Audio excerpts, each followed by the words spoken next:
Hey yo, what's going on, viewers of the tube? My name is Tyler and welcome to the channel that brings you the content that is worth tuning in for. If you're just looking for outlandish price predictions and reading news articles, go look somewhere else because it's time for Chico Crypto.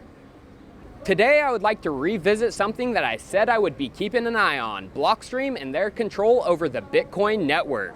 Many people accuse Bitcoin of being controlled from the inside by Blockstream, especially the Bitcoin Cash and Bitcoin SV camps. Now, their theory goes like this. Blockstream, which was founded in 2014 by cypherpunk Adam Back and some other Bitcoin developers, has gone to the dark side of the banks and are deliberately holding Bitcoin back to either destroy it or so centralized solutions like the Lightning Network take over, where their banking partners can become dominant players, like becoming a dominant channel node within the Lightning Network. And there is a little bit of weight to their theory too. One of Blockstream's main investors is AXA Venture Partners. As we can see, they are featured on their page and they invested in the 55 million Series A round.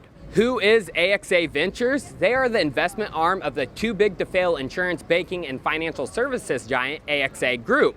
CEO and chairman at the time of the investment was Henry de Castries, who also sits on the steering committee of the Bilderberg Group, which we can verify by going to their website and seeing his name right there. But he's also listed on Wikipedia for Bilderberg. Besides being another piece in the global control, corporate, and political web that is the Bilderberg Group, Blockstream has ties to the Federal Reserve Bank through Digital Currency Group and Barry Silbert.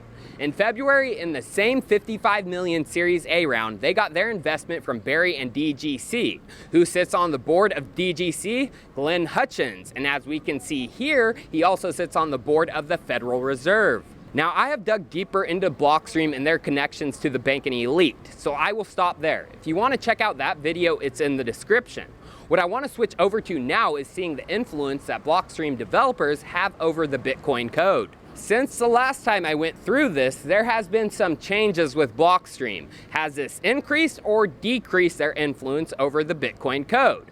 Let's find that out. To do this, we will go to GitHub and check out the contributors to the master from the beginning of 2013 to today. Looking at the top contributor, that is LanWJ. Who is this? This is Vladimir J. van der Laan, the main contributor and maintainer of the Bitcoin Core repo, and they are not attached to any corporate body. Thus, he was given the role of lead by Gavin Andresen in 2014. So my role has been changing. I was lead maintainer for the open source project. Vladimir is now lead maintainer for the open source project. I've tried to step back. Gavin was given the reins by the one and only Satoshi Nakamoto, so having Vladimir as the lead maintainer is a good sign. Unfortunately, the next largest contributor is a Blockstream employee, and this is Sipa, better known as Peter Uella, who sits on Blockstream leadership's board as a core tech engineer, as seen from the corporate tree. Next, we have Marco Falchi, which is a part of Chaincode Labs of New York, which we can verify if we go to their website and scroll down on the team. After Marco is the Uni, who is better known as Corey Fields, who has worked alongside Gavin and Vladimir, and he has no connections to any corporate body. Corey is a true open source pioneer, working on the foundation and as a developer for the open source media player XBMC, better known today as Kodi. The next highest contributor is Jonas Nelly, who is working on his own project, like Shift Crypto Security and Bitbox. And if we see from this tweet from him, he is not the biggest fan of people saying Bitcoin Core is controlled by Blockstream. Jay Newberry is next on the list, and he is better known as John Newberry. And we can verify he is not part of Blockstream, but part of Chaincode by checking out their team page once again. The blue Matt comes after John, and he is better known in the developer world as Matt Corallo. I think you can tell why they call him Blue Matt. Matt used to be a Blockstream developer and was actually a co-founder, but just recently has left. And in May, he said he is embarrassed to have helped co-found them. And as we can see, Chaincode has swept him right up as he is now on their team. Next comes Practical Swift, who has to be the most mysterious out of the group. No picture, but their Twitter says independent Bitcoin Core developer. Number 9 on the list is Luke Jr., better known as Luke Dash Jr. Now, Luke is involved with Blockstream and is a co-founder, but he isn't considered a part of the team tree. But if we see old archives of the team page, he did work for them, and I would assume that this is continuing as nothing has came out in the public to prove any different. The last developer I would like to do a profile on is number 10 on the list, S. Daftar, whose real name is Sahus Daftar, and he is not connected to Blockstream, but actually is a co-founder of Chaincode Labs. So out of the top 10 contributors, only 2 are a part of Blockstream. Now let's go through the rest of the top. Ryan of Sky works for Chaincode. Fanquake has no affiliations. Promag has no affiliations. Morkos is a co-founder of Chaincode. And finally, we get to another Blockstream developer in Jay Timon, or Jorge Timon, co-founder of Blockstream.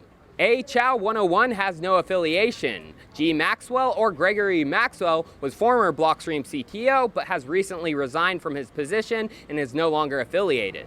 The next 2, Pavel Janik and Callie Woof, are both independent. And then once again, we end up on another Blockstream employee, Insta Gibbs, better known as Gregory Sanders, who we can see is part of the current Blockstream corporate tree.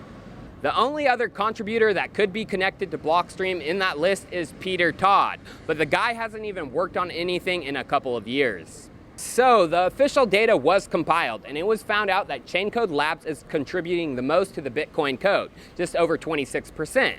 Then MIT DCI with just over 18%.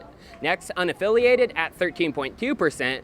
Then Blockstream at 8.5%. And finally, others at just over 34%. Now, let's watch from my last video how much they had then. To put this in perspective, the number of commits by these 5 Blockstream developers, they have contributed about 20% of the commits to Bitcoin Core. A major drop from 20% to just 8.5%. And I mean, from the data, it doesn't seem like Blockstream should be too much to worry about at this point. They're losing talent, and people are fleeing it like a sinking ship. If the data is telling me anything, we might want to start looking into Chaincode and their control over Bitcoin. But that will be it for another video. Cheers, viewers. I'll see you next time.